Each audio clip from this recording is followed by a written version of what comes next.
After a number of delays, Mayor Ken Boshkoff delivers his State of the City address. Good evening and thank you for joining us. The mayor painted a positive picture for Thunder Bay's future, citing the economic growth that he believes is coming. He gave the annual speech during last night's council meeting. Vasilios Bellos was in attendance at City Hall. Vasilios, Boshkoff titled his address, "All Roads Lead to Thunder Bay." Yeah, well, Ryan, he was quite literal with the title itself, referencing the city's strategic location in the center of the nation. Boshkoff says there's plenty for Thunder Bay to be excited about, including what he believes will be a mining boom. The economic opportunities are real. We are poised to become a mining powerhouse. It was optimism from Mayor Ken Boshkoff, who after multiple delays, finally delivered the State of the City address at Monday's City Council meeting. It was titled "All Roads Lead to Thunder Bay," touting the city's location in the center of the nation being crucial to future growth. Boshkoff spoke of the expected mining boom as a large part of that growth, saying the potential in the region has garnered international attention. New discoveries of critical minerals and a strong shift towards a Canadian and Ontario-made battery supply chain have fueled interest worldwide. Boshkoff did recognize challenges facing Thunder Bay, including homelessness, with last summer seeing more people than ever living in encampments. The mayor spoke of the city's goal of building nearly 1,700 housing units in the next 3 years as a permanent way of addressing this. This is aggressive, but we will meet it. Work is well underway, including an incentive framework, hiring 2 housing accelerator coordinators, and establishing the mayor's task force. Boshkoff did point to Prime Minister Justin Trudeau's nearly $21 million housing announcement, helping push these builds forward, though the city had applied for more than double that amount. After the mayor's address, council transitioned directly into a discussion regarding housing. This is a significant load of work, and we need to adjust. Council agreed on the next steps and funding sources meant to push forward housing builds and meet the city target. City Manager Norm Gale warned of the extensive workload that will be needed to meet that target, which will come at the cost of other projects. Make some changes and priorities, and we need to adjust. And these are but the first of 2 recommendations that we will be bringing you in the coming weeks, where we will be reprioritizing and focusing more on the housing initiatives and other initiatives. Vasilios Bellos, TBT News. Also from last night's meeting, Council has decided not to sell Hillcourt Estates, the city-owned trailer park. That decision still needs to be ratified, but it provides relief for residents who feared what a sale would mean for them. Some were concerned a private owner would displace those who were living there. The initial recommendation last night was to push off the discussion until next year, but Niebing Councillor Greg Johnson took things one step further, proposing to stop the sale now to give relief to residents and city staff. The enormous amount of work to do. And so I see this by just taking it off the outstanding list, helping them out. It's sort of like a hockey assist, if you will. They've got so much work to do. They're asking for a deferral. Let's go even further and take it out of their rearview mirror altogether. It's estimated that Hillcourt Estates generates about $170,000 in annual revenue for the city. A dramatic outburst at the Thunder Bay Courthouse today after the suspect in a 2014 homicide case was found guilty of second-degree murder. This was the second murder trial for 28-year-old Jonathan Massicott. He was arrested in 2019 in connection with the beating and stabbing death of 32-year-old William Wapoose 5 years earlier. The first trial back in 2022 resulted in a hung jury. That prompted a retrial last year, and a verdict was finally delivered today in court. Massicott, though, had to be restrained by court officers when the guilty verdict was delivered, and the courtroom then had to be evacuated when one of the officers said Massicott was reaching for his gun. He was also heard yelling, quote, "I am not the murderer, I didn't kill William." Massicott was then taken downstairs to the prison cells. The case was remanded to the end of April to set a date for sentencing. Thunder Bay Transit employees are voting today whether or not to accept a new contract with the city. More than 160 members, represented by ATU Local 966, have been without a deal since last June. Prior to reaching a tentative agreement, the union voted overwhelmingly in favor of a strike mandate back in December. Members have until 8 o'clock this evening to cast their votes. Union President Fred Caputo says they're recommending the deal be accepted. The ATU has been pushing for fair wages and benefits, which Caputo says are crucial to attracting and retaining future employees. I think we've captured that in this agreement.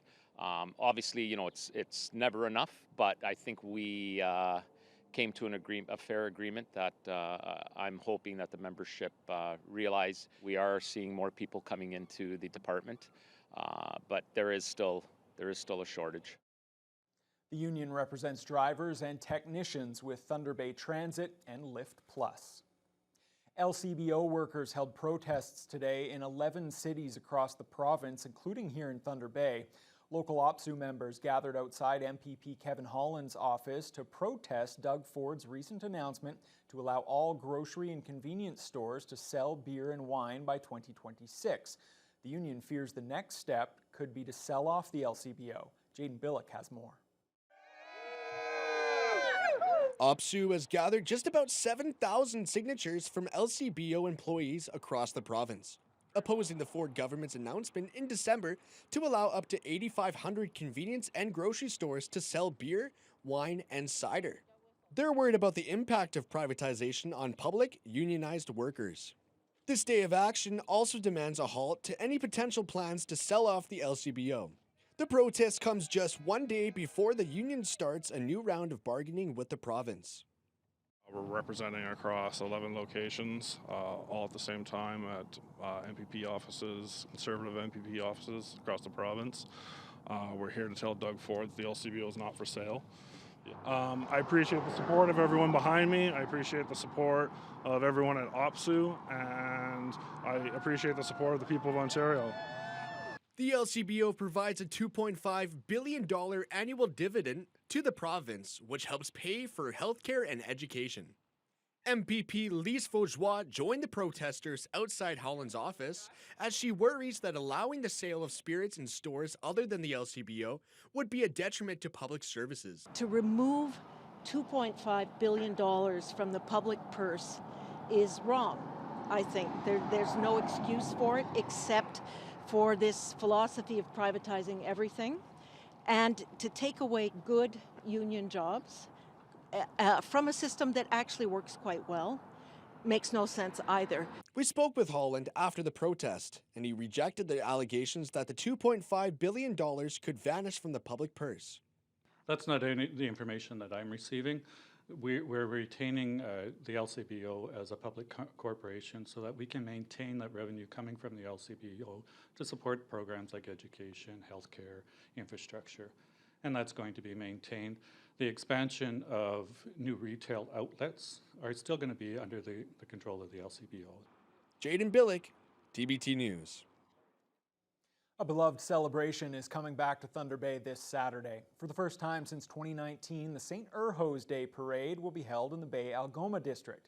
Organizers with the Finlandia Cooperative have also chosen the Prince Arthur Hotel as the site for the entertainment and other festivities. Jonathan Wilson has the story. It's been 5 long years since the St. Urho's Day Parade and celebration have been held in Thunder Bay. The tradition dates back to 1983, when the local Finn community decided to copy a lighthearted celebration in Michigan about St. Urho, the fictional patron saint of Finland, who saved the country's vineyards from the dreaded grasshoppers. Pirjo Einala and Helena Stevens had helped run the St. Urho's event since 2015, and they're thrilled to bring it back. Well, it's always been a staple for as long as I can remember. I've been attending the parade or going to the variety show or participating in the variety show, and I know it was missed for the last couple of years when we haven't been able to hold it. The fun event was held for 37 straight years, with the final one in 2019. Then in March of 2020, the pandemic canceled the party. Soon after that, the Finnish Labour Temple went bankrupt and was sold. Then in 2021 came the fire that destroyed the historic building and devastated the local Finn community. Last spring, the Finlandia Cooperative managed to reopen the Hoito restaurant at the Thunder Bay Country Market. And now the St. Urho's event is finally returning. I'm hoping that we get a nice good crowd. I know that 2019 we hit like peak numbers, and so we were super excited going into 2020. So I just want to like get that spirit from 2019 back. We definitely had to do a little rethink about the location and where we should really be hosting it. So we're just excited that we're able to bring it back and bring this like little Thunder Bay cultural parade back to the city. The organizers have chosen the Prince Arthur Hotel to host the variety show after the parade. It will also include all the traditional Finnish delicacies and Mrs. Urho's Market, featuring local crafters and bakers. They've also enlisted a local marketing company to produce t-shirts and buttons to be sold before and during the event. Here, so we're purple and green. Bring your hats and your grasshoppers and all your buttons from previous years. It is a $5 button to enter the variety show, so that's kind of the cost recovery part of the event, but you do get a memorable button, and then that's yours to keep. The event starts in the Bay Credit Union parking lot at noon this Saturday. St. Urho and the parade participants will then head up Bay Street with a pit stop at Bay Village Coffee before heading up Cumberland Street to here at the Prince Arthur Hotel, where the entertainment and other festivities will carry on until about 4 o'clock. Jonathan Wilson, TBT News. Good to have that fun event back. Well, the warm weather this March break hasn't stopped the local kids from hitting the slopes at Mount Baldy and Loch Lomond. Despite the lack of snow around the city, ski hills have enough man-made snow to stay open during this important week for their bottom line. Nev Van Pelt has more. Thunder Bay's 2 local ski hills are working hard to keep their runs in good condition. Many kids were out at Loch Lomond and Mount Baldy ski areas enjoying both the sunshine and the snow while showing off their skiing and snowboarding skills. Representatives from both ski hills are happy to see the kids coming out and expect it to be a fun week. People right now just, they look at it like the season's over, but it isn't, not at Mount Baldy. We have tons of snow out here and they're shocked when they do come out, which is great. They're looking at snow, but like I said, it's one of those weird years. It's not just us, it's the whole country's in the same state right now. March break has been actually quite busy still so far.